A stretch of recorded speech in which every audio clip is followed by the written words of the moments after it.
ပြောစရာစကားလေးတွေကတော့နည်းနည်းရှိတာပေါ့ဟုတ်လားနော်ဘယ်ပုဂ္ဂိုလ်မှတော့စောင်းပြီးတော့ပြောတာမဟုတ်ဘူးဘုန်းကြီးယဟန်တွေကိုရှောက်ရင်မင်းနာမည်ဘယ်လိုခေါ်လဲဆိုရင်ဥတွေတော်တွေမောင်တွေမထက်ရဘူး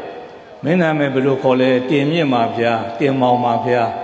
ဒကမာကြီးတွေကလည်းညွန့်ခင်ပါဗျာဒါပဲဟောဒီဘက်မှာဘုန်းကြီးဥစဉ်ကွင်တွေရှိတယ်နော်သတိထားပေါ့ဆရာသမားတွေကဘုန်းကြီးတွေကမေးလို့ရှိရင်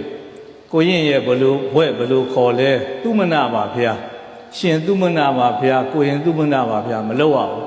ရှေ့ကနန်စားမထက်ရဘူးဥစဉ်တွေကိုလည်းပဲမေးလို့ရှိရင်ဘွဲ့ဘလို့ခေါ်လဲဆိုသူမနာပါဗျာသူစိတ်တပါဗျာဒီလိုပဲပြောရတယ်နော်အဲ့ဒါလေးကဗုဒ္ဓနဲ့ပတ်သက်တဲ့ယဉ်ကျေးမှုလေးတွေပေါ့ဟုတ်ပြီလားနော်ဘုန်းကြီးယဟန်တွေမှာသင်ပေးဖို့တာဝန်ရှိတယ်သင်မပေးလို့မတတ်ဘူးဆိုရင်တော့ဆရာသမားတွေရဲ့အပြစ်ပေါ့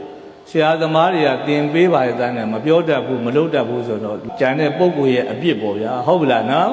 အဲဒီတော့နောက်တစ်ခုရှိသေးတယ်ဆူတောင်းလေးကတော့ဩကာသဆိုရင်ကြောပါဤဖရာဆိုတော့ဆူပေးမဲ့ပုဂ္ဂိုလ်ရှိရင်ဆက်မဆိုရဘူးတဲ့ဖရာရှိမှမိမိတို့နေ့စဉ်နေ့တိုင်းဆူတောင်းတယ်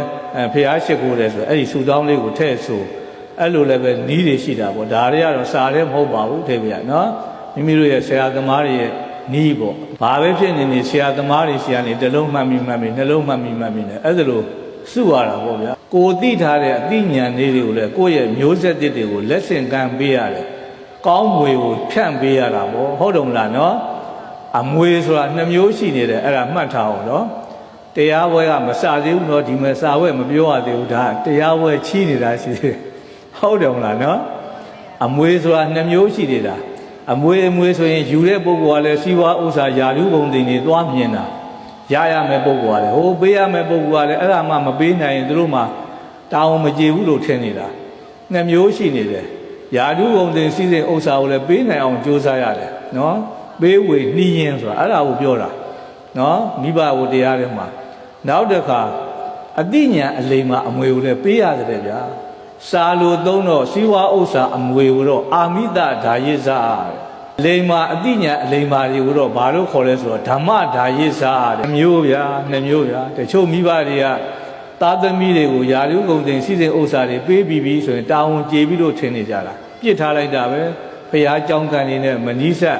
တန်ဃာတော်ရှင်မြတ်တွေနဲ့မပြောတတ်မဆိုတတ်နော်အဲ့လိုပုံကိုယ်တွေရှိတယ်လောကကြီးမှာအဲ့လိုပုံကိုယ်တွေခြုံရင်းနေလို့ရှိရင်လည်းပဲမရှိနဲ့ဗုဒ္ဓမြတ်စွာတော့မချီးမွမ်းဘူးဗျာအဲ့ဒီ2မျိုးထဲမှာဗုဒ္ဓမြတ်စွာတော့ဓမ္မဓာယိဇကိုပို့ပြီးတော့ချီးမွမ်းတယ်လောကကြီးမှာစီဝါဥစ္စာယာရုဂုံတွေနေပုံပြီးတော့ပေးခဲ့အောင်ဘာမှနားမလဲဘူးလူမှုရေးလည်းနားမလဲစီဝါရေးလည်းနားမလဲမလုပ်တတ်မကင်တတ်ဆိုရင်မိဘဖြစ်တဲ့ပုဂ္ဂိုလ်တွေကသူတို့10သက်တောင်စားမကုန်ဘူးလို့ပေးထားတဲ့ယာဓုဂုံတွေစီတဲ့ဥစ္စာတွေကသူတို့မသေးခင်ပဲပျက်စီးကုန်တတ်တယ်ဗျာအတိညာအလိမ္မာဥစ္စာပေးထားခဲ့ဘယ်ပုဂ္ဂိုလ်ကတော့ပေါင်းတင်တိုက်တယ်ဘယ်ပုဂ္ဂိုလ်ကတော့မပေါင်းတင်တိုက်ဘူးဘလူကတော့နေတော့ဘလူကထိုင်ဘလူစီးပွားရေးကိုလုပ်ရတယ်လို့အလိမ္မာဥစ္စာတင်ပေးထားခဲ့ကိုက100ပေးထားခဲ့သူတို့တွေက1000ဖြစ်အောင်လုပ်နိုင်တယ်1000ဖြစ်အောင်လုပ်နိုင်တယ်ဗမာစကားပုံရှိတယ်လေဟင်းစားဥသာပေးမယ်ကွန်ချက်ကိုမပြဘူးဆိုတဲ့စကားပုံလေးရှိတယ်ဟုတ်တယ်မလားဟင်းစားဥသာပေးလိုက်ရင်ဒီတအိုးချက်နဲ့ကုံတော့မှာမို့ကွန်ချက်ကိုပြထားရင်သူ့တက်တက်လုံးစားလို့ရတယ်သဘောပေါက်တယ်နော်